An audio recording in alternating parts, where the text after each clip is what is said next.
Hello and welcome to the Grounds Crew. My name is Alex. Alex Sr., Bo. RP. This is Paul. And the wiser brother of Paul, Ken. And the season has started. Many things have already happened.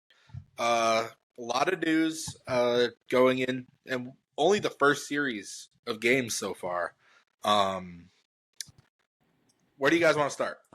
There's a lot to talk about. The Braves. The Braves? Lead us, Randy. Talk about the Braves. Do we want to, right?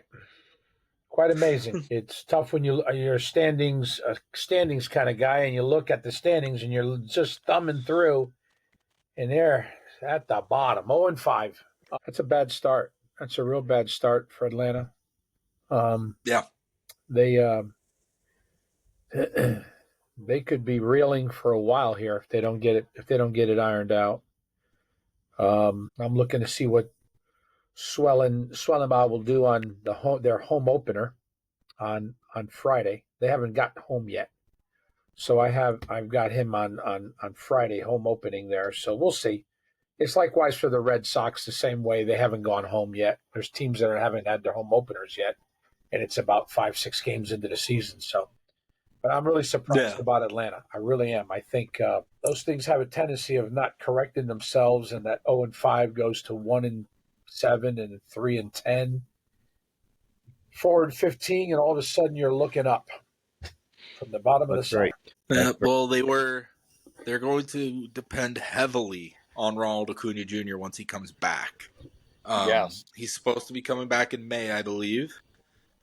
So their record should start to get at least a little better once he returns. But then they just lost Jerickson Profar, 80-game suspension for performance-enhancing drugs. You got caught. So, yeah. Do you guys buy that he didn't know? No way. Because he made an apology saying, I didn't know. Like, I didn't know this was like something that I took. Something that was in something that I took, and But somebody I take full responsibility. Did somebody slip it into his Happy Meal and without him knowing? Yeah, the one over at McDonald's. Yeah. Better not say that, but that's about right. Has he had any problems in the past? No, but he just came off his best season. And hit free agency and got a 3-year deal. So on top of that, to add injury to that, you've also got them playing LA for the next 3 nights. Yep. They could at LA. They could conceivably be home at 0-8. Which LA? Oh, LA Dodgers. Is there really? Yeah, LA Dodgers. They got Dodgers. Thank you. How long are they playing them for? Is that a 3 or 4 game set? 3. Their home openers on Friday. They could be conceivably go home at 0-8. Imagine that. What a way to start. Yeah. First team to 10 losses? I was mentioning to Paul, I read here this evening where Lopez, their pitcher, is out for numerous months. He's having shoulder surgery done. Oh, dang, I just put a waiver claim in for him in our fantasy league. Oh, dang it. That's not good. Yeah, I just read that tonight where he's having shoulder surgery. Yeah. Oh. So, yeah, Braves are real now. Randy, that goes back to what you said. If they go home at 0-8, then you're talking about having some serious problems coming out of the gutter at that point. They're a good enough team that they can probably catch some fire, and but imagine Atlanta thinking at say they take 1 from the Dodgers and they go home 1-7. They're going to be in the mindset that we just got to get our team back to 500. When normally at this point in time, they get off to a great start, and they're always 4-1, 5-1, 6-1, and they're out of the barrels with full barrels loaded. That goes for several. I mean, the most exciting is really is the NL West. I mean, even with San Fran with a possible win tonight, they find themselves in the thick of it too. And they're winning. They're beating the Astros 3-1 right now, and they could be 4-1 right on the doorstep. Imagine that. So I'm currently looking. Oh, Go sorry. ahead. I'm currently looking at the Braves schedule. So they play the Dodgers for 3 games. Right. They've already lost 1 to them by the time we're recording. The Oh. second game's just getting started. Look who they got at home. They opened up. Then they face Miami, who is doing better than they are right now. Exactly. Then they got Philly. Right. Then they got Tampa, who's hot right now. So I don't even know what's going on right now. And then Minnesota is currently 0-4 with them. They haven't gotten a win yet either. So, I mean, is it going to take that long for them to, get in a groove? Because, Minnesota doesn't have it yet either. They need to feast on Miami. Miami's 4-2, and they're playing good ball. They won tonight again. You're right. They are. They're playing good ball. Really amazing. The surprise team is really is Atlanta and Milwaukee. Those are the two, and then Pittsburgh's off to a bad start, and so are Colorado. But for the most part, Minnesota 2's off. Yeah, and your Red Sox, golly, your Red Sox are in trouble already, right? We'll get to the Red Sox later. Exactly. There's a lot of problems with the Red Sox right now. Well, not a lot. But... That division is quite interesting right now that Atlanta's in, because Atlanta and Washington and the Mets are all playing under 500. Yep. And who would have guessed that? Who would have guessed that? And then you got, Philly's at the top, but Miami's right there, right on the doorstep, and that's just hard to believe. You just got to wonder what's going to happen in that division. If Miami stays hot, they could steal some wins away from some of these teams that we thought might have a good chance in that division. Miami is not going to stay hot. I know that. In the NL East, who is known for starting out temperature in the area? Sorry. Yeah. What was that, Ken? That's okay. Yeah, in the NL East, who is known for starting out fast and who's known for starting out kind of slow? I don't know that. I'm not sure about that either, but I know the Marlins usually end up at the bottom. Right. Atlanta starts out fast, and then Philly's right behind them. The Mets are always crawling in. Washington and Atlanta are at the bottom of the division, and Atlanta's a surprise. Yeah. It's early in the season. Like I said, you haven't even got teams that haven't even played their home openers yet. Yeah, I think 3 or 4 teams are going to be doing that this weekend. Once that gets done, and then that 4 or 5 game series gets rolling, and they get themselves righted. But we'll see. We'll see what happens. Yeah, I think particularly those who are going home with a losing record, they need to have a good home opening weekend. So is it for pitching or is it more hitting that Atlanta's having problems with? Well, looks like their ace right now is Schwellenbach? Spencer Schwellenbach. Yeah. I like him. He did good in my first game with him, and I got him again. He's on Saturday. So I believe Strider is hurt for them too, right? Both Strider and Acuna? Yeah. Sure is. Yeah. Once they get those 2 guys back and healthy and in regular season form, they'll be good. Yeah, I think so. Then they should even get better before that. I think they're just off to a slow start. But to stay in the NL East for a second, I did have some notes of some things. Sandy Alcantara, who just came off of Tommy John, he looks really good. Really good. Yes, he does. He's hitting the upper 90s fastball. He didn't get 2 wins. Yeah, he got the win today, it looks like. But he didn't get the win when they were facing Pittsburgh because he was facing Paul Skeens. But he still looked good. Can't wait to see what his numbers look like after season ends. Speaking of the Marlins wins, though, 3 of the wins came against Pittsburgh. All of them walk-offs. That's amazing. How is that even possible? That is amazing. And come to find out, I just saw a little while ago, Pittsburgh's closer, David Bednar, has been optioned to AAA. Yes. Oh, my. Wow. Yes. Yep. Oh, wow. Yeah. I know that was a surprise move. It's like, what is Pittsburgh actually thinking right now? Well, he's not performing well.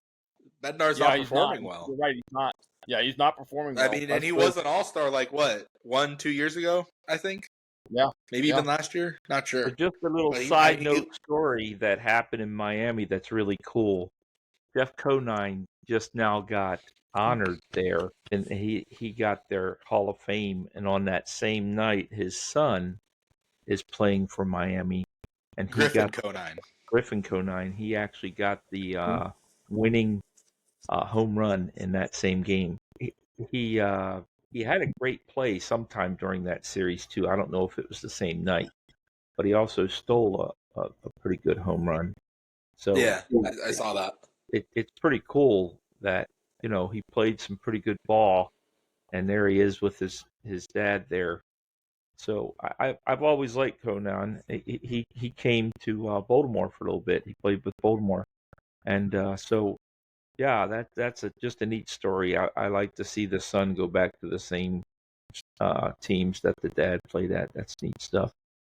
Jeff Conine was what, number 19, right? I don't know that. For those that don't know, Jeff Conine is an announcer for the Marlins, so that makes it interesting that he's part of their organization still, in that he's announcing. So for him to do that to be there for that induction into their Hall of Fame, it's because he's still part of the team and all that. So yeah, that was pretty special, Paul. I'm glad you brought that up. Yes, Jeff Conine wore number 19 for the Marlins from 93 to 97, and then he wore 18 when he came back to the team in 2003 and 2005. I believe they retired number 19, and his son is currently wearing number 18. Oh, cool. That's neat.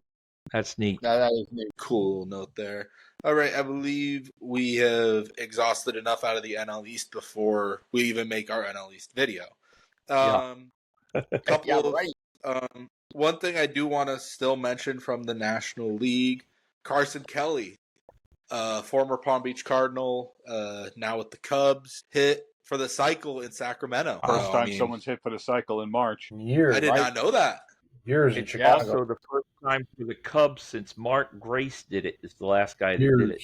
Years ago. Yeah. So just wanted to give him a shout out Staying there. in that NL Central for a minute. Here's a shocker: Milwaukee 0-4. Yes. I do not know what's happening with their pitching, but it's just totally crumbled. I don't get it. They hit a hot Yankee team. They traded all that pitching away. That's why they did. Yeah. The Yankees beat up on them. That's the other thing. That's the other thing to be aware of at this time of year. It's you don't want to weave too much into what has happened so far, because it is the long haul. That is what matters. Right. But yeah, there are some concerning things. Yes, just like the Braves starting out slow, Milwaukee starting out slow. Oh, as of recording, Milwaukee now 1-4. Yeah. Oh, hey, all good. right. They just beat the Royals. There you go. They got their first win. Well, And let's finish up. and it's important to get that first win. It starts to play on your mind. It starts to play on your mind. So yeah, Atlanta needs a win. I think if they could get a win, you'll begin to see some things, I think, begin to change for Atlanta. Yeah. They need a win. The first win changes everything. I agree with that. I agree with that. It does. Yeah. Let's finish up that NL division, the NL West. NL West is amazing. They've already got two teams that have won everything. LA Dodgers, of course, they've got a little jump on everybody, but 6-0, and San Diego is 5-0 already. And they're going undefeated the whole year. Yeah, right. Like we said, LA Dodgers, they're playing Atlanta right now for 3. My goodness, if they end up 8-0 or no 9-0, wouldn't that be something? That'd be quite a start for them. But if there's a team on paper to beat the record for most wins in a season, is it not the Dodgers? Agreed. Who will be the first team to beat the Dodgers this year? Let me look at their schedule. Well, do we think the Braves can get a win? I think the next question is, do they lose a series? Period. This year. Yeah, they're still going to face some good pitchers. Yes. Yeah, they're still going to face good gonna pitching. Yeah. Well, I remember a couple of years ago when Baltimore didn't lose a series, right? Ever since like Rutschman came up, you had like this longest streak. Yep. And yet they kept getting knocked out first round of the playoffs. I know. What is the reminder. Dodgers schedule there, Alex? Okay, so where are we? Okay, there we are. All right, so they beat Atlanta yesterday. They're currently playing Atlanta right now. And then they go to Philly. Oh. I think they get their first loss in Philly. Ooh. I think they'll sweep Atlanta and they'll get their first loss in Philly. Wow. Yes, I think so too. I think, Yep. But then I like their next few series for the Dodgers, like from a Dodgers perspective. They then go to Washington. Then they come home to play the Cubs and Colorado. Oh. Yeah. Oh, my. Oh, wow. And then they go to Texas, go to Wrigley for 2 games, and then they're back home for Pittsburgh and Miami.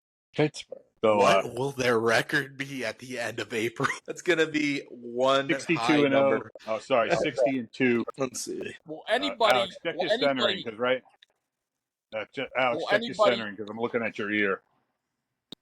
I don't know. Will anybody sweep the Dodgers this year? No. In a series? Can't see it. No. And so at the end of April, the Dodgers would have played 31 games. How many losses will they have in 31 games? Oh, wow. 2. 5. 26 and 5. I'll go 5. 4 or 5 tops, right? Yeah, I may say 7, maybe 7 losses. I would say that's the max. That's the very max. Yeah, I think that 7 number is even a little too high for this Dodger team. Yeah. And Shohei hasn't even started to pitch for them yet. That's it. Yeah. Yeah, right. Yeah, right. All right, let's go to the AL. This is too depressing. I can't handle this. Alrighty. Let's go to Boston. Do we want the good news or the bad news first? Let's hear the good news. Let's hear the good news. Good news. Garret Crochet extended 6 years, $170 million. Yes. Okay. Yes. Okay. I'll give you that. Right? That's it, isn't it, Alex? Well, Top prospect Christian Campbell's also doing really well. Yes, he is. What's good about that, Alex, is it shows the rest of the players that the team is serious about getting talent and keeping it, and maybe that'll help Devers. I don't know. Yes. Get your prospects. Trade them for experienced talent. Extend them. That's the way to do it. Right. Vladdy's next. Let's go. Let's go with Vladdy. Come on. Do it. All right. And Devers then has to break out of his slump in order to lure Vladdy over here. If Devers is going to strike out every at-bat, Vladimir Guerrero is never going to come. Devers has still not gotten a hit this year. So as of Rafael tonight, Devers is hitless. How many strikeouts as He didn't play today. So 1 million. 0 for 19. 0 for 19? Walked 4 times, and he struck out 3, 4, 3, 2, 3. So add that up. That's 7, 10, 15 times. Set the record for most strikeouts in 3 games with 10. Yep. And he's adding to the worst start a ball player's had probably ever as he keeps going. But hey, game 6 coming up tomorrow. He's got an RBI. He's got an RBI. Yeah, but he also has 2 sore shoulders. Yep. You read that today, huh? May need surgery. Wow. So, well, that would explain, as I spit everywhere, that would explain why he's having so much trouble. If he's got 2 sore shoulders, how are you expected to hit 90 plus? How are you expected to be able to move your bat for off-speed stuff? Yeah. If his shoulders are that bad, why is he in the lineup? Or is that the excuse used to cover up that he's whining about not being on the field? No, because they held him back. He didn't even bat for the first half of spring training because of his. He had a lesser spring training, shortened spring. So that's no different. This was the first I heard about this today. Yeah, when I read that is alarming. If you'd have known about that, you and I wouldn't have done what we did. Not a chance. Not a chance. And I didn't know it at all. And I'm sitting here thinking, now I'd be curious, is he still as a non-droppable player because of where he was in the top 10 for you? Is he still non-drop? Because he was non-droppable for me. It'll take a while, probably. Even though you and I made the trade. Okay, so even though we made a trade today that got upheld, it still didn't change his status as a top tier player. ESPN has to go in and change that for everybody. Right, for everybody. Yeah. For the 3 viewers we actually have, we have a fantasy baseball league. You can go check out the draft episode that we did. And these 2 idiots here made a trade with Rafael Devers. We're not going to talk about it. Listen, we don't talk about it, but it was a good trade for the moment that the way Senior and I looked at it was, I looked at it as a virtual change of scenery, not from the standpoint that they're playing for 2 different teams, but a virtual stage. And I got Mike Trout in the trade. So guys, Mike Trout wasn't writing home the nub, but he dropped me 3 points tonight because I actually started him. And I wouldn't have if Brady was playing. They wake up to, what did I do last night? Yeah, what did I do? Yeah, what did I do? What happened? Please give me back Devers. Give me back. Yeah. Wow. We're both at the end of the season. At the end of the season, Senior and I are going to be tipping our glass because both of them will have good seasons. They may both have good years, but it won't be because you guys had a virtual change of scenery, as you call it. Yeah, that's what happens to the guys. That's how you look at it. And I think it's for one game, it's working for me. He gave me 3 points today, and he almost threw a guy out. I've been watching on the other side. They're tied, and he's going to get up again. But it's crazy. I got damaged goods. I have to tell you that the fantasy thing is allowed me to. I can't drop. But the fantasy, this whole viewing of ball players in this capacity has changed.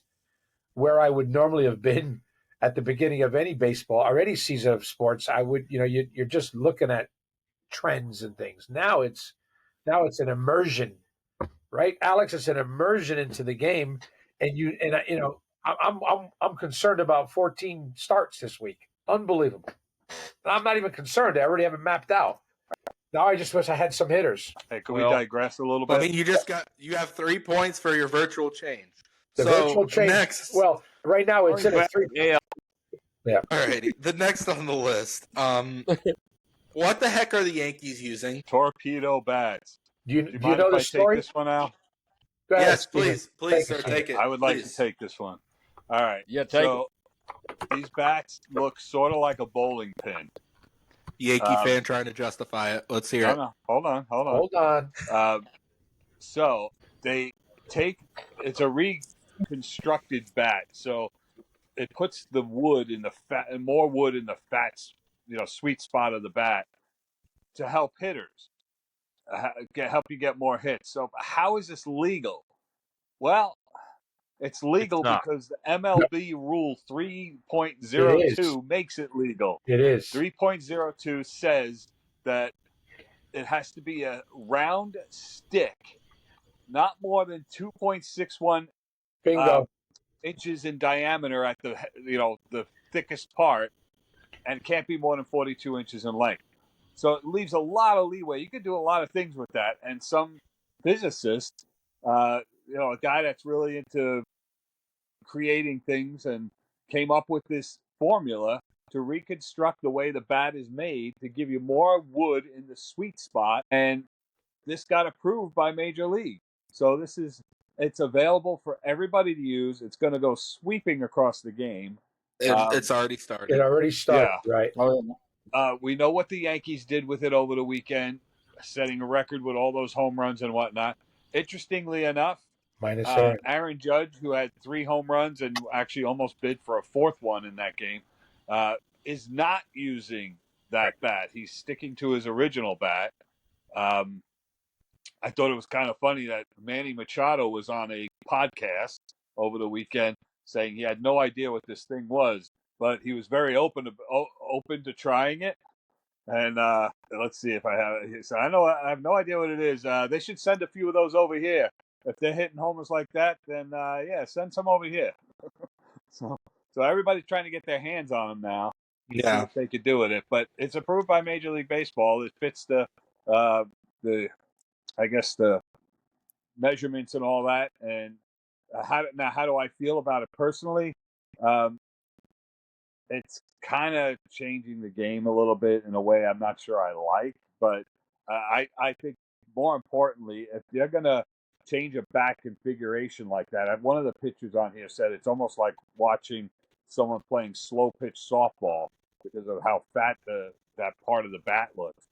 But I would be concerned about injury to pitchers if they're going to start hitting the ball harder than they already are. But we'll see if that doesn't happen. I don't know. I'm kind of on the fence with this one. I don't know that I like it that much. What do you guys think? How long have these bats been available? Have they been available just starting this year? Beginning of the year. They started, and it's an MIT guy from New York that was hired by them to see what they could do to improve some of the hitting on the team. And it's available to every team. Eddie De La Garza went ballistic yesterday with the bat. He had like 3 or 4 hits or whatever and dropped a bunch of points for whoever owns him. And he's loving it. And there's a lot of guys who are going to start using it. I think within a month or two, that will be the talk of the town. I'm not against the bat. The bat is within the guidelines. Like Senior said, it's not, the ounce weight is there and the length is not tampered with. You don't have, obviously you don't want to make it look like a cricket deal. But the bottom line is the bat does have a little bit of, it has a little bit of a different form at the end, but I think it's no different than, remember how the knob at the end of the beginning of the bat here a few years ago, there was the knob, you don't have it anymore. And then at the top, there was a concave inside that supposedly did something to vibrate the bat a little different and all that. I just think makes more sense. More wood in the sweet spot, as long as it's within the guidelines. Really, MLB can't do anything about it. They're not going to do anything about it because it's within the guidelines. And the Yankees are the first team, the majority of their players, except for one. And Aaron said he might go to it. He doesn't have to change his ways, but he might go to it. And who knows? I'm excited about it because I like the hitting. You get me wrong. I mean, don't get me wrong. I love good pitching too. But if a guy can hit a guy's 89, 90, 95, 100-mile-an-hour baseball with a better bat, well, good for him. Did they test them in the minor league? I don't think so. Did they I don't think so. Nope. This is a Yankee-generated deal. Yeah. I heard Stanton used it in the playoffs last year. Is that true? Yes. That's what helped him get those 14 home runs. Yeah. Yes, that is true. So is that where it was first used then in Major League? I believe so. No one noticed it. I didn't notice it. I didn't notice it either. I say bring out an aluminum bat and just paint it with a wood grain finish and see what happens. You'll hear it. You'll hear it on the Might as well the way they're hitting it. You'll hear it on the first foul ball, right? Yeah. That's right. So it'll sound like the ball coming off that Met reliever when he's ping. I do agree with Val Senior though in saying how is it going to change the game and also the possibility of injury to safety aspect. You're right. If that ball is coming at them even faster and harder, that that could be bad news. How many pitchers are throwing the ball over 100 now? So I got no love lost. The article I saw on ESPN talked about that, the evolution of pitching, the new pitches, and these guys throwing harder and harder. So many guys throw over 100 now that you don't even blink an eye at it. And they're saying nothing has changed with the bat in all these years. And, not much anyway. I mean, they did come out with those axe handles at one point. And that really didn't, I don't know how well that took off. But some players liked it. Some players didn't. Yeah. And that might be the same with this. I almost have a feeling MLB is going to come out and ban this at some point. I don't know. I don't know why. I don't think they can do it in the middle of the year. I think it would have to be in the offseason. The reason I don't think a ban will happen, and it's a good thought, Senior, because it's a change, and obviously the Yankees are at the forefront of it. But as soon as other ball players start using it, like I said, Eddie De La Garza from Cincinnati had a field day yesterday with it, and for 2 days he's had good games, and he didn't have a good one today, but still. You mean L.A. De La Cruz? Yeah, from Cincinnati, he uses the bat now, and he went wild yesterday with it. That.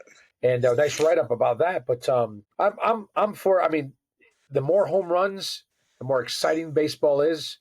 Don't get me wrong, I love a no hitter. I love a pitcher's duel, but people in the stands want to see the ball go, and the long ball is the most entertaining part of baseball. Absolutely. So more home runs means more viewage and all that. Absolutely. But then they crack down on steroids. So I mean, I'll probably crack down on this too. Which I did want to read a quote. So Matt Strom, a Phillies reliever, he said, "Let them use whatever bat they want. Let's just allow pitchers to use whatever hitters have in the on-deck circle and not check us like we are criminals every time we walk on or off the field. I'm just a pitcher, but I'm assuming better grip helps you swing harder." I agree with him. Yeah. Yeah, I think he's got a pretty good point there. I agree with him. Pretty good point. Yeah, that's a pretty good point. Trevor Bauer's been saying for years, and now he's banned. So, well, do you think this is going to change? Well, not banned, but like blackballed or whatever that. Blacklisted. You know what I'm saying. Blacklisted. Thank you. Do you think the torpedo bats are going to change the amount of offense that happens? In other words, a lot of high-scoring games. Of course it is. You saw what just happened. Might look what the Yankees did. They broke their franchise record in home runs. Yep. I think we're gonna get if the Torpedo bats stay for the season. I think we'll have the most runs ever recorded this year.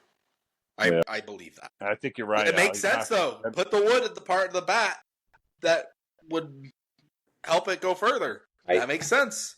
I watched the 3 pitches that Nestor grooved to the 3 Yankees that hit him on 1 pitch. And Nestor grooved those 3 pitches just like he grooved the grand slam. He threw a cement mixer at him. And that's just it. Today's ball player is attuned to if that ball's over the plate, grip and rip. And if a bat helps him get there, so what? Just don't throw the ball over the plate. And that's what Nestor did. Literally, the guy did it 4 pitches in a row because he didn't pitch again for the Yankees. The Freeman hit his grand slam, and then he comes in. If I'm not mistaken, he threw 4 pitches and 4 home runs were hit against him. If I'm not mistaken, it was in 3 pitches. 3 pitches, 3 home runs. First 3 pitches of the game were home runs. Or for but I'm saying, and if I'm not mistaken. Didn't he just throw 1 pitch to Freddie and boom? I'm not sure. I think he only threw 1 pitch to Freddie, and the guy put it. He pulled a home run and changed the complexity of that World Series. I have to go back and look. I think he did. What do you think will be the mind?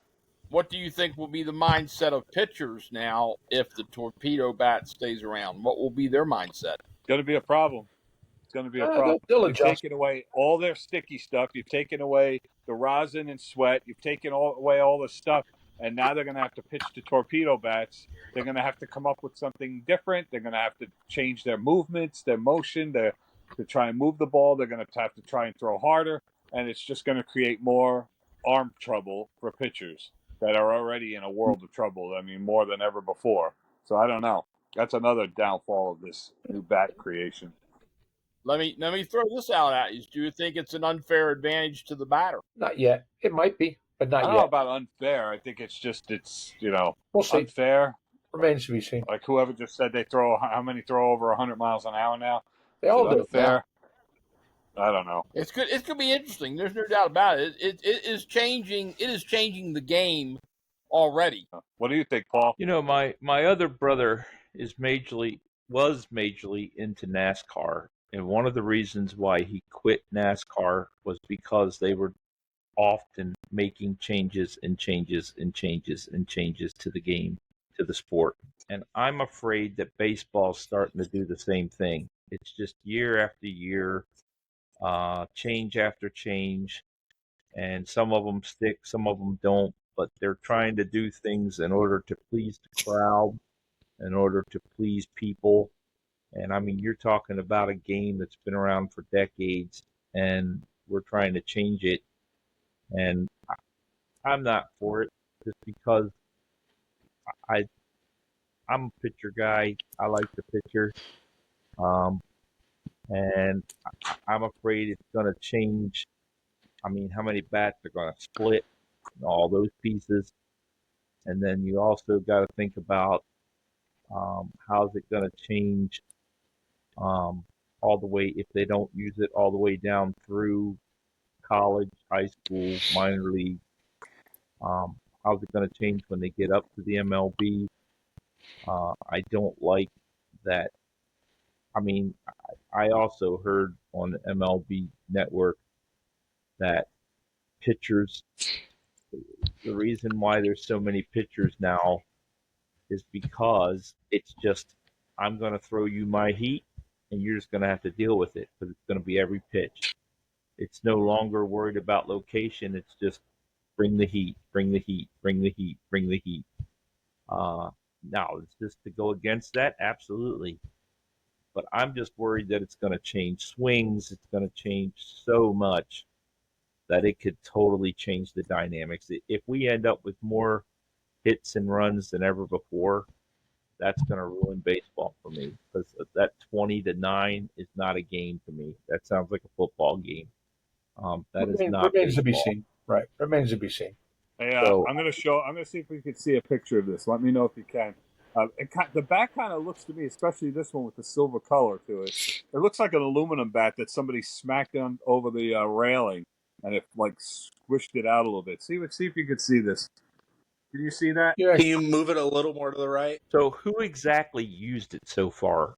I mean, everybody on the team but Judge? Is that what we're saying? that when I watched all their games, and I think Like 5 players. 5 or 6 players used it. Right, Senior. And it changed. Chisholm probably being the one that's impacting the most.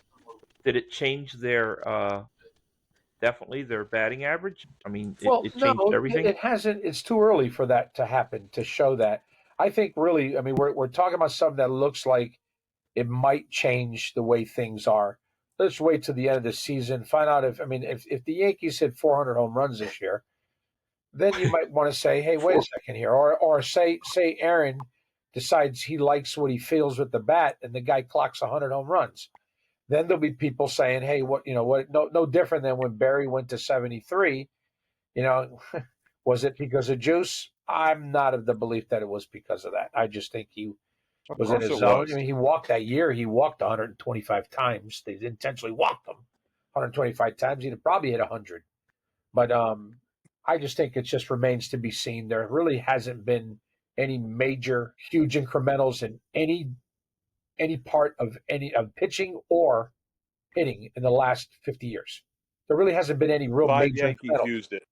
5 Yankees Five used it. Yankees Right. used it. Yeah. Chisholm, Volpe, Wells, Bellinger, and Goldschmidt. Right. And are they all having good years so far? Yeah. They're not batting 500. Well, Jazz Chisholm's current stats are 313 with 3 home runs and 6 RBIs in 4-5 games. He got 2 of those yesterday when he hit 2. Yeah. Volpe hit another one today. He's got 3. Yeah, I mean, yeah, a pitcher's still throwing that round ball at him at 95 to 100 mile an hour, and they're using a round bat to swing. And the bat really hasn't changed that dramatic. Like I said, it's not a cricket bat. It's getting there. It looks a little like it. It's getting there. I mean, I don't know. Is that I'm cover? just worried. I'm worried about too much change at one time, and that's when people start reacting, because they're like, "Hey, wait a minute. We've already got this going on." I mean, it's technically a change, but it's allowed in the rules. Within the rules, it's there. I don't personally have a problem whatsoever with it. I know that baseball's made a dozen changes here with pitch clock and time, and you can't throw the ball more than twice over to first base or you get balked. I mean, there's just so many little things here to speed up the game, and then obviously the rosin thing. But I mean, you listen to ball players that are up to bat say that they don't care that the pitcher has enough of that on their hand, because they would rather they be in control of the ball being thrown at 100 miles an hour than a guy that doesn't have any control and it hits him. So if anything, Right. I'm like, I don't even care. I don't care if they use any rods in it. I don't care what drips on them.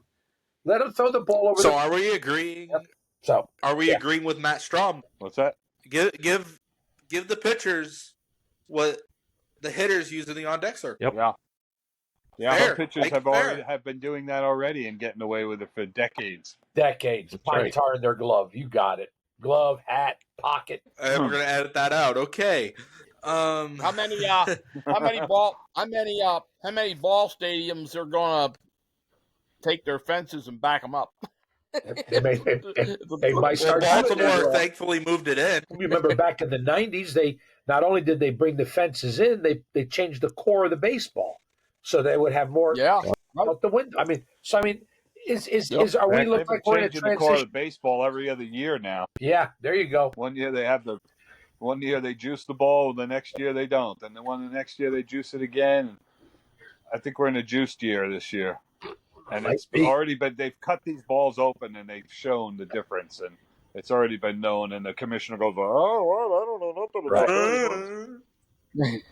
it." But it's agreeable amongst us all that the finest thing in baseball is a ball that leaves the park. Everybody, both teams, everyone's in a frenzy, and it's exciting. It's part of the game, and there's, it's. After 5 games and the way these guys, Judge doesn't even lead the league in home runs. Suarez does. Hit a grand slam tonight. He got 5. So it's like he's not even the leader. And wait till Ohtani gets going and Soto, maybe that's a story brewing there. But speaking of rule changes, so we are running a little long, so let's make this the last thing. So in spring training we saw the ABS system, automatic ball strikes, where the hitter can challenge by tapping on his head and pitcher can challenge tapping on his head. Do we like that? Yes. Yes, very much so. Absolutely. Yes. Yeah. Getting the calls I think right. if it was bingo, senior. So I was listening and watching the Red Sox as they lost to Texas 3 times. And the announcers were just like, what are we doing? That was so far off the plate. Get this ABS system in now is basically what they were saying. Because there are apparently some egregious calls already. In the Yankee series, there was a few, Alex. I watched the games. The balls that were being called strike on Aaron Judge were low. They were in his zone. He gets robbed all the time. Exactly. Robbed. And that's unfortunate for his height and all that, and that's probably it. But he gets robbed every time. It doesn't say Alex Senior, you were an ump. Is it true that the low pitch is the hardest pitch to see? Low pitch down the middle is difficult because of the catcher being there. If you position yourself correctly, you can get a good look at it. But yeah, I mean, out of all the other pitches called, that is the most difficult. But you can make it that it's not that difficult. But I will tell you this: that Alex and I were at a game. It was that a minor league game, Al? That we saw them using that. Yeah, because this was before spring training. They've had it in the minors, I think, for a couple years now. Yeah, at least in a few leagues. Now I umpired Little League, so it's not really a comparable thing. But boy, nowadays it's even tougher because every parent is behind you with a video to videotape their kid because they think their kid's the next Babe Ruth or Derek Jeter or whatever. And so every time there's a parent back there now, and so you have extra people challenging all your calls. Oh, come on up! Oh, and just the noise and the chatter, and it's umpiring has definitely gotten tougher. But when you have an electronic strike zone, we watched that umpire in that minor league game. The pressure is off of you. You still make your calls. You're just being beat into your ear by an earpiece as to what the electronic zone picked it up as. Pressure's off of the umpires now. They can call the game still just the way they like to call it and make all the fancy calls they want. and all that. And if a player disagrees, it's like, well, hey, it's not my, that's what it came out of. We saw a player do that thing. Come on up, and he said, "That's not me," and it was like, okay, and they just kept playing. There was no argument, no, back and forth, and no anybody getting tossed. It's going to reduce the amount of people getting tossed from the game, which we don't like when that happens anyway. Managers won't be getting tossed from the game. Can you imagine that? There'll be so many less people being ejected from the game with an electronic strike zone, because it is what it is. And if it's wrong once in a while, I guess it can be, you get a chance to challenge it. So I think it's a great idea. And I think that umpires actually like it. So yeah. What's amazed me is how much the few that I saw of the spring training, how close they are in the first place. It's like, how in the world can you even see that? I mean, some of these things are within microscopic amounts, and they're in the corner, the bottom right, bottom left corner. I'm like, good grief, how in the world can anybody get that? With a kind of like when you play decision. wiffle ball in the backyard and you use your lawn chair as the strike zone.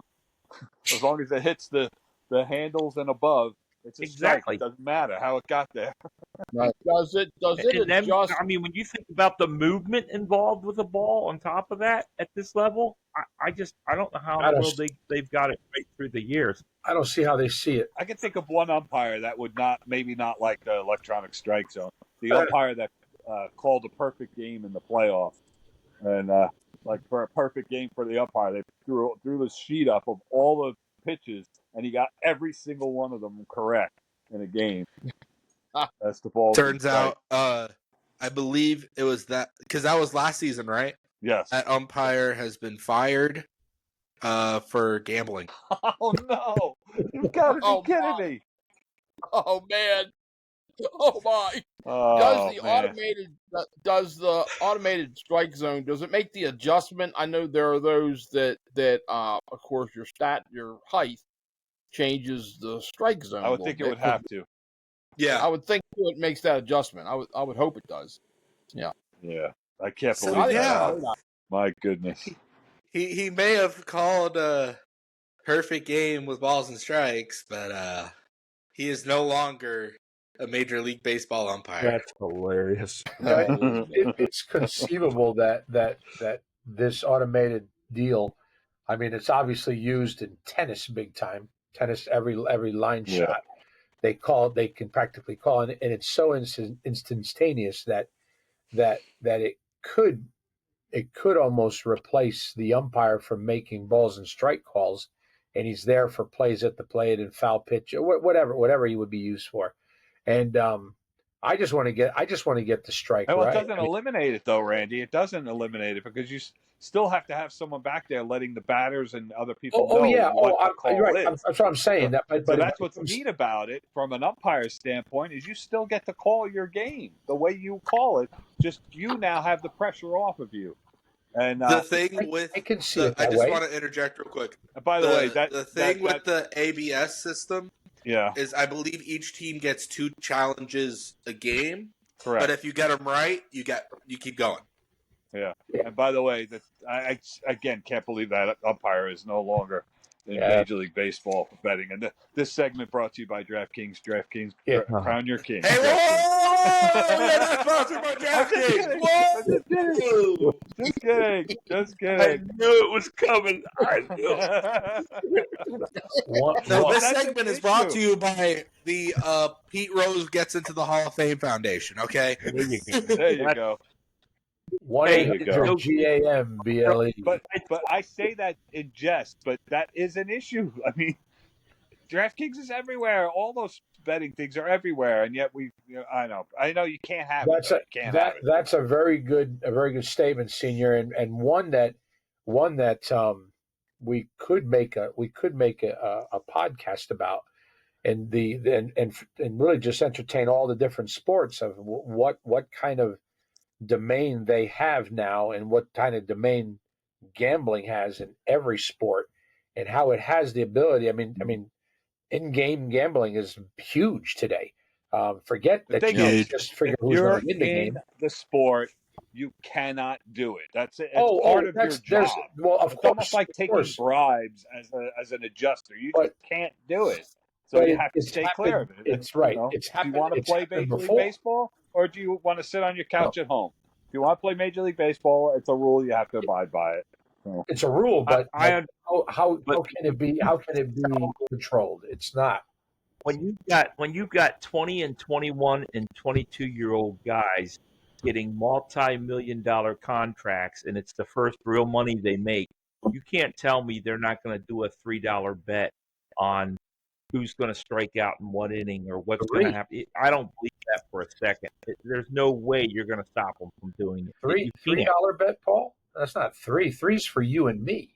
For them, it's a $3 million bet. For them, it's a 3,000 or $3 million bet. Well, he's saying like when they first get to the league, right? So that's probably like a $300 bet then. Well, yeah, it's not chump change. I'm saying they start small, because if I understand this correctly, you can practically do it by almost pitch by pitch of what's going to happen. Practically, not there's odds on every pitch. There's they have a name for those things today. So I mean, if it's that much, you can't tell me that you're not going to at least go with your buddy that's on the next team that you came up through you can't tell me that's not going to happen. I don't believe that. I mean, you get somebody Jackson Holliday's age, what is he, 20, 21? You can't tell me that somebody that's been traded to another team, he's not going to say, hey, why don't we bet tonight just that you're going to get a double in the third inning? I mean, come on. I think it's specifically sportsbook gambling. Yeah. Oh, I think like bets between other players. I think is just bets between other players. But they. Well, hold on. So they can. They can get on. There would be no way to prove that. They can get on this in the middle of the game. By the way, I just want to say this, that I am currently looking up what players are using this new Torpedo bat and looking to draft them onto my team in fantasy. Hey, if you could send me that link, that'd be great. Yeah, I don't think so. I say we have a live draft for that list. All torpedo team. All torpedo team. That would be hilarious. An all torpedo team. That's funny. Well, soon it'll probably be everybody. Let me ask you guys something. Talking about sports betting, let me ask you guys, do you think that sports betting has changed the integrity of sports in general? Do you think it has? No. I do. On occasion, but no, not really. I do. Not as a whole. I think it has. It changed. Well, you know what they say. Preparation H does feel good. Oh, man. I think you ought to be editing that out. Oh, I won't be. Oh, man. So our 3 listeners could hear it. Yeah, that's true. Preparation H. Well, just even preparing for this podcast tonight, preparations A through G were a complete disaster. I was having technical difficulties. I was getting home later than I thought I was. So this podcast is a product of preparation H. Yeah. Well, it could be preparation T as in preparation torpedo bats. Could be that instead. Literally. Preparation D for get Devers a hit. Well, I can tell you that as of the top of the 4th, Atlanta is ahead 1-0. No. Whoa. Oh, I know Dustin May's going tonight. I need him to shut them down. Yeah, now, guys, let me tell you this. If Atlanta gets their first win against the Dodgers, that will even be bigger. At this point of the season, you're right. I agree. Yeah, that would be a good moral. Where's those Dodgers bats being shut out? Come on, man. Well, they don't need the torpedo bat. I don't think any of them even need one. No, they don't. Can you imagine the Dodgers with torpedo bats? Deferred contracts, torpedo bats. I think you mix the two together. We're talking about an undefeated team. That's very possible for the next 15 years at that. Yeah. Send the bats. Send them to the L.A. All right. Anyway. All right. I believe that is it for tonight's episode. Please like, comment, subscribe, all that stuff. If you're seeing us, hi, you're on YouTube. If you're listening to us, hi, Spotify and Apple Podcasts. We're also on Instagram and TikTok. Thank you guys. We'll see you in the next one, and God bless. If I can press the button. There we go.